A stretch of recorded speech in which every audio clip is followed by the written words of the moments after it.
सीतापुर ने एक्सेप्ट की, वो distance between two pier up 120 metre हो गया। तो अभी क्या उन्होंने क्या किया कि ये दो पिलर के बीच में जो बीम डालते हैं, इसका कास्टिंग उन्होंने स्टील फाइबर में किया, और उसके कारण अभी हम काफी बना रहे, काफी जगह पे इसका उपयोग कर रहे। मैं आपको इसका इंटरेस्ट, एक माजोली आइलैंड करके आसाम में है, सोनवाल जी की कॉन्स्टिट्यूंसी है, समुद्र के अंदर, ब्रह्मपुत्रा के अंदर है।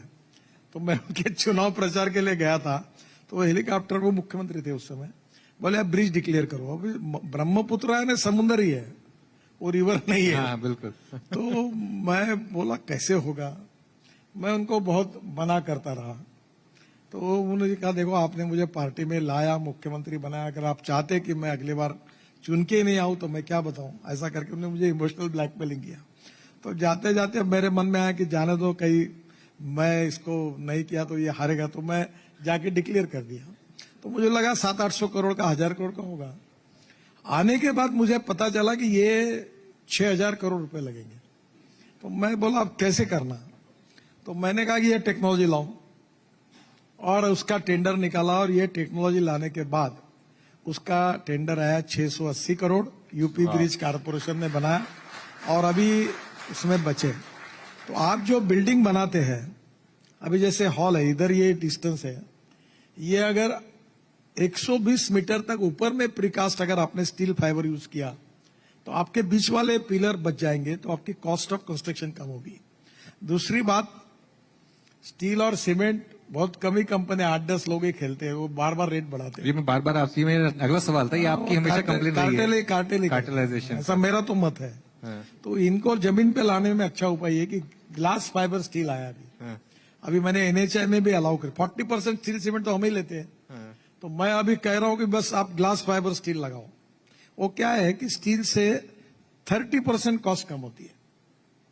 तो नेचुरली कॉस्ट ऑफ कंस्ट्रक्शन को कम करना और क्वालिटी ऑफ कंस्ट्रक्शन को इंप्रूव करना, इससे सबको विन विन सिचुएशन है। तो बाय जो बेस्ट टेक्नोलॉजी है उसका उपयोग करके अगर हम ये करेंगे तो इसका फायदा होगा। लेकिन ये सीमेंट और स्टील वाले बोलते हैं कि हमारा तो कोई कार्टेल नहीं है, पता नहीं क्यों थोड़ी बताएगा कि हम कार्टेल कर रहे हैं। ओके, अच्छा एक चीज है, देखो प्रोडक्शन कॉस्ट क्या है। मुझे एक ने बहुत अच्छा, मैंने बोला तुम्हारी प्रोडक्शन कॉस्ट क्या है। बोले नितिन जी माफ करो, आप बड़े अच्छे हो, पर एक बात बता दूं। बोले क्या। बोले किसी को प्रोडक्शन कॉस्ट मत पूछो, किसी अखबार वाले को उसका सर्कुलेशन मत पूछो, और किसी फिल्म अभिनेत्री को उसकी उम्र मत पूछो। तुम बाकी सब करो, बोले हमारे इसमें मत पड़ो। तो ये क्या है कि कंपटीशन जब होगी और अल्टरनेटिव जब पैदा होंगे तो कॉस्ट नीचे आ जाएगी। गडकरी साहब, कोविड के बाद कंस्ट्रक्शन कंपनियों की बुरी हालत थी, और कई कंस्ट्रक्शन कंपनियां स्पेशली एनएचएआई के प्रोजेक्ट्स लेना ही नहीं चाहती थी। फिर आपने एक मीटिंग की थी उनके साथ, उनके इश्यूज समझे थे आपने। ऐसा क्या किया आपने कि उसके बाद एक ना सिर्फ डोमेस्टिक बल्कि foreign interest Indian road development में आया? देखिए पहले बात तो इसी, ये जब मैं मंत्री बना तो 406 प्रोजेक्ट 3,85,000 करोड़ के स्टॉल प्रोजेक्ट थे जो अकाउंट एनपीए हो गए थे। तो स्वाभाविक रूप से स्ट्रक्चर में प्रॉब्लम ये था कि लैंड एक्विजिशन नहीं हुआ, यूटिलिटी शिफ्टिंग की परमिशन नहीं मिली, फॉरेस्ट एनवायरनमेंट के क्लियरेंस नहीं मिले, और लैंड के डिस्प्यूट कोर्ट में चले गए। तो फिर मैंने उस समय काफी मेहनत करके हमने करीब 40 से 50,000 करोड़ के प्रोजेक्ट टर्मिनेट किए, 1 लाख करोड़ के प्रोजेक्ट को रिप्लेसमेंट किए, और कुछ प्रोजेक्ट के प्रॉब्लम सॉल्व किए। अभी हमारे यहाँ स्टॉल प्रोजेक्ट नहीं के बराबर है। हमारी डिपार्टमेंट ने इंडियन बैंकों को 3 लाख करोड़ के एनपीए से बचाया।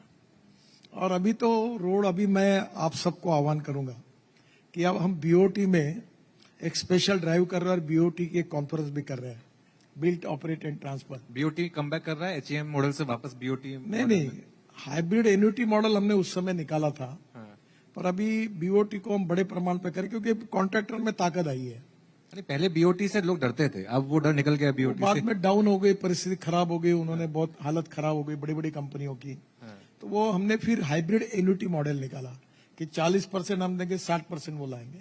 मैं आपको इंटरेस्टिंग बात बता दूं, मैं वाटर रिसोर्स मिनिस्टर था तो मैंने मथुरा का जो स्लज है उसको 90 MLD स्लज को एक हाइब्रिड एन्युटी में 40% from the government and 60% from the investor.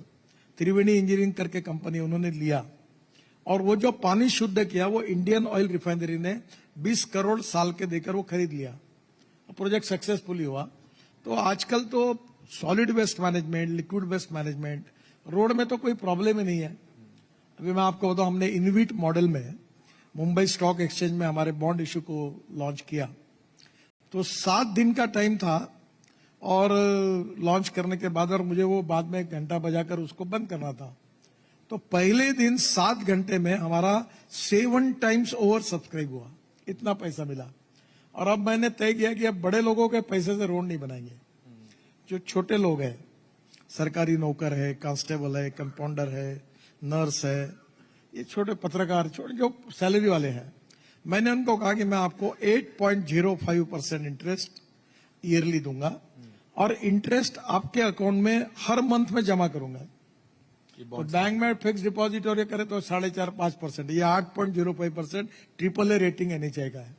तो अब पैसे की कोई कमी नहीं है, और वो पैसे में वापस कर सकते हैं, कोई प्रॉब्लम। गडकरी साहब, एक और आपका जो